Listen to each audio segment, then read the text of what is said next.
the only Marvel character I really knew anything about was Spider-Man, and even then, I mean, I knew the principles there, but I didn't read a lot of comics when I was younger. I read some, but I was a pianist. I was a classical pianist, and I had to practice because I don't think I was a natural, so I had to work a lot. But Jessica Jones I knew nothing about, and then I did some research when I knew I was being considered for it, and I saw this hard-drinking, smoking, person that like tried to keep a low profile. I mean, it was the opposite of what I thought of what we think of as superheroes, through the casual reader. So I was quite intrigued. I was so intrigued. And then when I got brought in for the interview, and we were talking about noir and jazz elements to be integrated into the score, I got even more excited. And we pursued it, and the show became its own sound and its own little universe, and it's been a joy. The last 2 seasons have been very, very artistically demanding and rewarding, which is what you really want in a gig.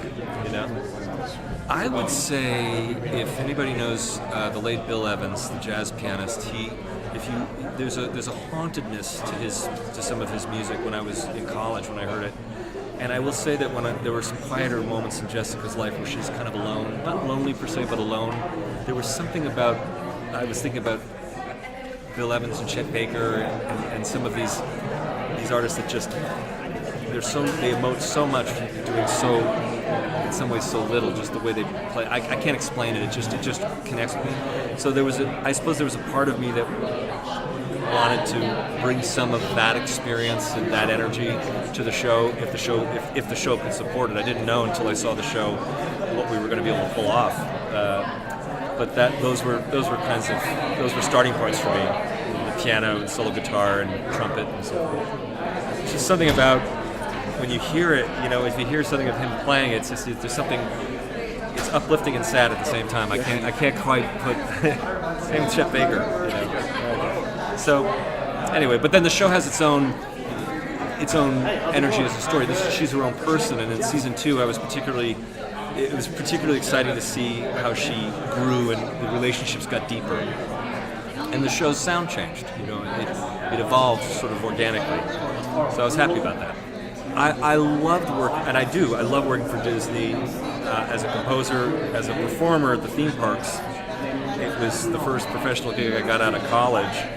And honestly, you're going to work at a place where everyone's just having a great time, mostly, having a wonderful time, and I loved doing that job. So I have a great affection for that company because I got sort of my professional start there. I got offered a job at the Tokyo Disneyland to play piano on a moving bicycle. And because I got hired to work at a studio here in Los Angeles, I took that because I knew I wanted to be getting into film, But had that not happened, I would have perfected my piano playing chops on a tricycle. I'm telling you, not many people can do that.